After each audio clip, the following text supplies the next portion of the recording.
ಓದೋದಕ್ಕೆ ಬಹಳ ಕಾವ್ಯಾತ್ಮಕವಾದ ಸಂಭಾಷಣೆಯನ್ನು ಅವರು ಮಂಡಿಸಿದ್ದಾರೆ. ಆದ್ದರಿಂದ ಇದನ್ನು ಓದುವ ನಾಟಕವಾಗಿಯೂ ನೋಡುವ ನಾಟಕವಾಗಿಯೂ ಎರಡೂ ರೀತಿಯಲ್ಲೂ ತಗೊಳ್ಬಹುದು. ಈ ರಂಗಚಂದಿರ ವೇದಿಕೆ ವತಿಯಿಂದ ಬೇಲೂರು ರಘುನಂದನ್ ಅವರ ಶರ್ಮಿಷ್ಠೆ ನಾಟಕ ಪುಸ್ತಕ ಬಿಡುಗಡೆ ಕಾರ್ಯಕ್ರಮದಲ್ಲಿ ಪಾಲ್ಗೊಂಡ ಎಲ್ಲ ಅತಿಥಿಗಳೇ, ನಮ್ಮ ಪ್ರೊಫೆಸರ್ ಹಂಪ ನಾಗರಾಜಯ್ಯನವರಿಂದ ಹಿಡಿದು ಚಂದ್ರಿಕಾ ಅವರು, ರವೀಂದ್ರ ಭಟ್ ಅವರು, ಪ್ರಕಾಶ್ ಮೂರ್ತಿಯವರು, ನರೇಂದ್ರ ಬಾಬು ಅವರು ಬಹಳ ಸಮರ್ಪಕವಾಗಿ ಸಂಕ್ಷಿಪ್ತವಾಗಿ ಮಾತಾಡಿದ್ದಾರೆ. ಅದರಿಂದ ನಾನು ಹೆಚ್ಚಿಗೆ ಮಾತಾಡಬೇಕಾಗಿರುವ ಅಗತ್ಯ ಇಲ್ಲ. ನಿರೂಪಕರು ಒಂದೊಂದು ಸಲ ನಾಡೋಜ ಅನ್ಬೇಕಾದ್ರೆ ಜಾಕೆ ಒತ್ತು ಕೊಡ್ತಿದ್ರು, ಅದು ಸರಿ ಇತ್ತು ಅನ್ನಿಸ್ತಿತ್ತು. ನಾಡಜ್ಜ ಅಂದ್ರೂ ಸರಿ ಹೋಗುತ್ತೆ. ನಮ್ಮ ಸಾಹಿತ್ಯದ ನಾಡಜ್ಜ ಮತ್ತು ನಾಡಿನ ನಾಡೋಜ. ಆದ್ದರಿಂದ ಅವರು ಬಹಳ ಪ್ರೀತಿಪೂರ್ವಕವಾಗಿ ಹರಿಸಿದ್ದಾರೆ ರಘುನಂದನ್ ಅವರನ್ನು. ಕರ್ನಾಟಕ ನಂದನ ನೀನು ಅಂದಿದ್ದಾರೆ. ಸೂಕ್ತವಾದ ಮಾತು. 45 ವರ್ಷಕ್ಕೆ 38 ನಾಟಕ ಬರೆದು 100 ರಂಗ ಪ್ರದರ್ಶನಗಳನ್ನು ಏರ್ಪಡಿಸಿ ಅಷ್ಟು ಕ್ರಿಯಾಶೀಲವಾಗಿರುವಂತಹ ತರುಣ ಗುಣಮಟ್ಟದಲ್ಲೂ ಕೂಡ ಬಹಳ ಒಳ್ಳೆಯ ಕೃತಿಗಳನ್ನು ಮಾಡಿದ್ದಾರೆ. ನಾನು ಕೆಲವು ನಾಟಕದ ತುಣುಕುಗಳನ್ನು ನೋಡಿದೆ, ಅಲ್ಲಿ ಆಗಲೇ ರಂಗ ಪ್ರದರ್ಶನ ಮಾಡಿದವು, ಭಾಳ ಚೆನ್ನಾಗಿದೆ. ಶರ್ಮಿಷ್ಠೆ ನಾಟಕದಲ್ಲೂ ಕೂಡ ಅವರು ಆ ಹೊಸತನವನ್ನು ಮತ್ತು ತಮ್ಮ ಪ್ರಶ್ನಿಸುವ ಗುಣವನ್ನು ಮಂಡಿಸೋದಕ್ಕೆ ಅವರು ಎಲ್ಲ ಪ್ರಯತ್ನವನ್ನು ಸೃಜನಶೀಲವಾಗಿ ಮಾಡಿದ್ದಾರೆ. ದಿಲಾವರ್ ರಾಮದುರ್ಗ ಇದನ್ನು ರಂಗಕಾವ್ಯ ಕೃತಿ ಅಂತ ಕರೆದಿರೋದು ಕೂಡ ಭಾಳ ಸಮರ್ಪಕವಾಗಿದೆ. ಇದು ಕಾವ್ಯವೇ.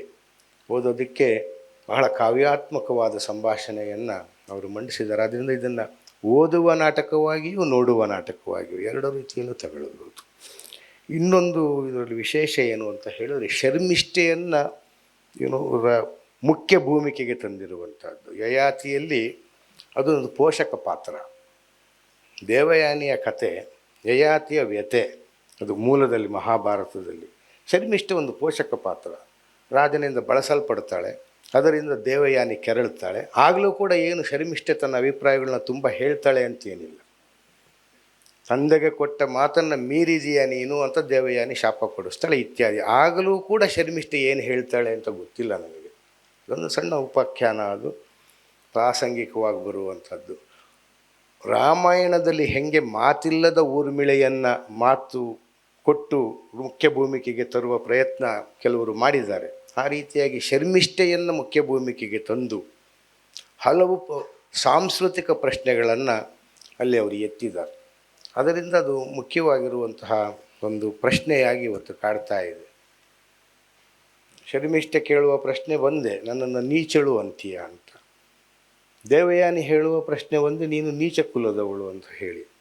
ಇದು ಒಂದು ಸಾಂಸ್ಕೃತಿಕವಾಗಿ ಬಹಳ ತೊಡಕಿನ ಪ್ರಶ್ನೆ ಭಾರತದಲ್ಲಿ. ಅದರಲ್ಲೂ ಮಹಾಭಾರತದ ಕುಲದಲ್ಲಿ ಕುಲಗಳನ್ನು ಕಂಡುಹಿಡಿಬೇಕಾದರೆ ನೋಡಿ, ಈ ಶರ್ಮಿಷ್ಠೆ ಮತ್ತು ಯಯಾತಿಯ ಮಕ್ಕಳು ಮುಂದೆ ಕೌರವರು ಮತ್ತು ಪಾಂಡವರಾದರು, ಶ್ರೇಷ್ಠ ಕ್ಷತ್ರಿಯರಾದರು.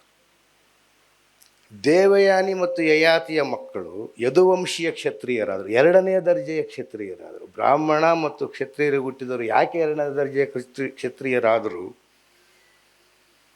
ಈ ವೃಷಪರ್ವ ಅನ್ನುವಂತಹ ರಾಕ್ಷಸನ ಮಗಳಿಗೂ ಮತ್ತು ಯಯಾತಿಗೂ ಹುಟ್ಟಿರೋ ಮಕ್ಕಳು ಹೆಂಗೆ ಶ್ರೇಷ್ಠ ಕ್ಷತ್ರಿಯರಾದರೂ ಗೊತ್ತಿಲ್ಲ. ಕುಲ, ಆ ಕ್ಲಾನ್ ಹೆಂಗೆ ಬೆಳೆಯುತ್ತೆ, ನಾವೇನನ್ನು ಕಲ್ಪಿಸ್ಕೊಳ್ತಿದ್ದೀವಿ.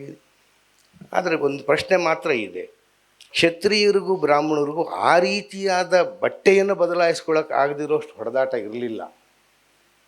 ಕ್ಷತ್ರಿಯ ಕನ್ಯೆಯನ್ನು ಬ್ರಾಹ್ಮಣರು ಮದುವೆ ಆಗ್ತಿದ್ರು, ಬ್ರಾಹ್ಮಣ ಕನ್ಯೆಯನ್ನು ಕ್ಷತ್ರಿಯರು ಮದುವೆ ಆಗ್ತಿದ್ರು. ಪ್ರಾಬ್ಲಮ್ ಇರೋದೇನೆಂದರೆ, ಇವಳು ವೃಷಪರ್ವ ಆರ್ಯ ಕ್ಷತ್ರಿಯ ಅಲ್ಲ, ಅವನು ಇಲ್ಲಿನ ದಾಸನೋ ದಸ್ಯವೋ ಆಗಿರಬಹುದಾದ ರಕ್ಕಸ ಅಂತ ಕರೆಯಲ್ಪಡುವಂತಹ ದಾನವ ಕ್ಷತ್ರಿಯ. ಆದ್ದರಿಂದಲೇ ಆ ತಾಕಲಾಟ. ಇಲ್ಲದಿದ್ದರೆ ಅವ್ರ ಬಟ್ಟೆ ಇವರು ಹಾಕಿದರೆ ತೀರಾ ಅಷ್ಟು ದೋಷವಾಗಿ ಶಾಪವೇನೋ ಆಗ್ತಿರಲಿಲ್ಲ.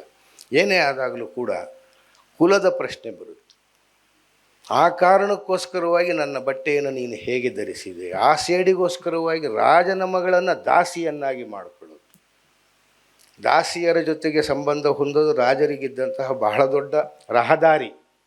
ಸೀತೆಯ ಜೊತೆಗೆ ಬಂದ ದಾಸಿಯರಿರಬಹುದು, ಗಾಂಧಾರಿಯ ಜೊತೆಗೆ ಬಂದ ದಾಸಿಯರಿರಬಹುದು, ಕುಂತಿಯ ಜೊತೆಗೆ ಬಂದವರಿರಬಹುದು. ಅದು ರಾಜನ ಹಕ್ಕೆ, ಅವನ ಕ್ಷೇತ್ರ ಭೂಮಿಗಳೇ ಅನುಭೋಗಕ್ಕೆ, ಏನು ಅದರಲ್ಲಿ ಏನು ಅನುಮಾನ ಇಲ್ಲ. ಇದು ಹಠ ತೊಟ್ಟಿರುವಂತಹ ಭೂಮಿ. ಇವಳು ದಾಸಿಯಾಗಿರೋದು, ದೇವಯಾನಿ ಅವಳ ಜೊತೆಗೆ ಮಾತ್ರ ಸಂಪರ್ಕ ಮಾಡುವಂತಿಲ್ಲ.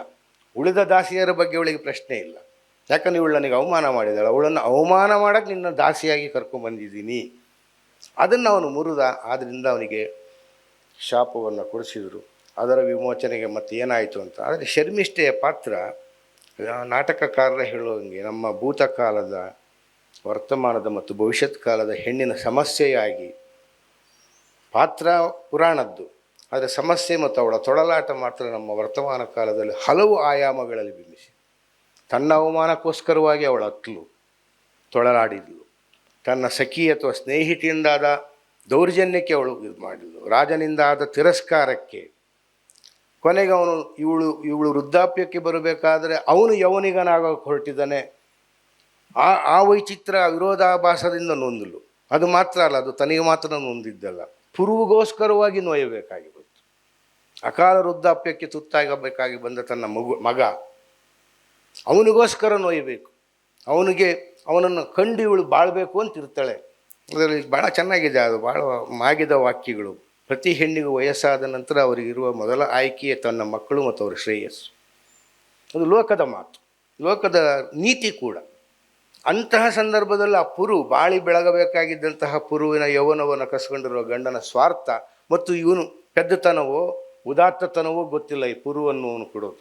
ದೇವಯಾನಿಯ ಮಕ್ಕಳು ಕೊಡಲ್ಲ, ಅವ್ನು ನಿರಾಕರಿಸ್ತಾರೆ. ಯದು ತುರುವಸರು ನಾವು ಕೊಡಲ್ಲ ಅಂತ ಹೇಳ್ತಾರೆ. ಆ ಇಡೀ ಆ ನಾಟಕದಲ್ಲಿ ಬರೋದು, ಆ ರಾಜ್ಯದಲ್ಲಿರುವ ಯಾವ ಪ್ರಜೆಯೂ ಕೊಡೋದಕ್ಕೆ ಒಪ್ಪೋದಿಲ್ಲ, ಯಾವ ಯುವಕನೂ ಕೊಡೋದಕ್ಕೆ ಒಪ್ಪೋದಿಲ್ಲ. ಈ ಪುರು ಒಪ್ತಾನೆ. ಬಹುಶಃ ಈ ರಾಜವಂಶಗಳ ಚರಿತ್ರೆಯ ಹಂಗೋ ಏನು ಪಿತೃವಾಕ್ಯ ಪರಿಪಾಲನೆ ಮಾಡಬೇಕು ಅಂತೇಳಿ ರಾಮ ವನವಾಸಕ್ಕೆ ಹೋದಂಗೆ ಇವನು ತನ್ನ ಯೌವನವನ್ನು ಬಿಟ್ಟು ವನವಾಸಕ್ಕೆ ಹೋಗುವಂಥ ಒಂದು ನಿರ್ಣಯ ತಗೊಳ್ತಾನೆ ಅವನಿಗೋಸ್ಕರ.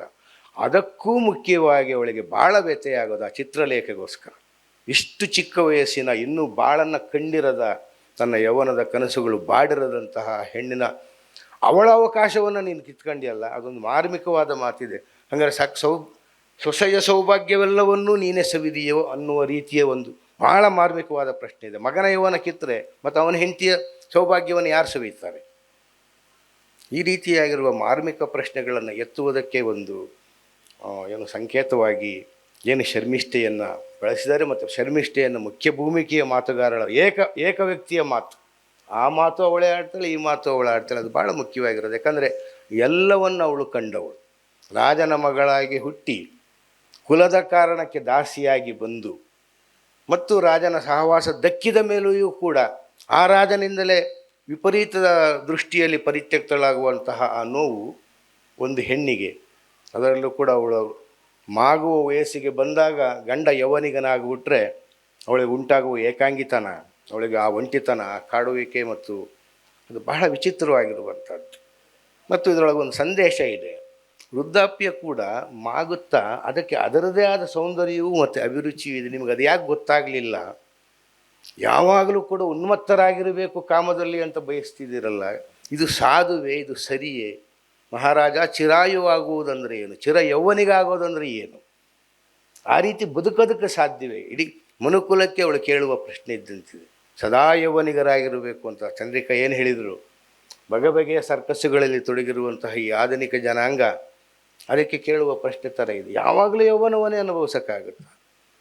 ಬಾಲ್ಯದಲ್ಲಿ ಬಾಲ್ಯದ ಆಟಗಳು, ಯೌವನದಲ್ಲಿ ಯೌವನದ ಆಟಗಳು, ಮತ್ತು ವೃದ್ಧಾಪ್ಯದಲ್ಲಿ ಅದರದ್ದೇ ಆಗಿರುವಂತಹ ಒಂದು ಜೀವನವನ್ನು ಬದುಕುವ ಆ ಪ್ರಕೃತಿ ಸಹಜವಾಗಿರುವ ಕ್ರಮವನ್ನು ವಿರೋಧಿಸಿದಂತಹ ಯಯಾತಿ ಅನುಭವಿಸಬೇಕಾಗಿರುವ ವ್ಯಥೆ ಏನಿದೆ, ಅದರ ಮುಖ್ಯ ಭಾರವನ್ನು ಹೊತ್ತವಳು ಶರ್ಮಿಷ್ಠೆ.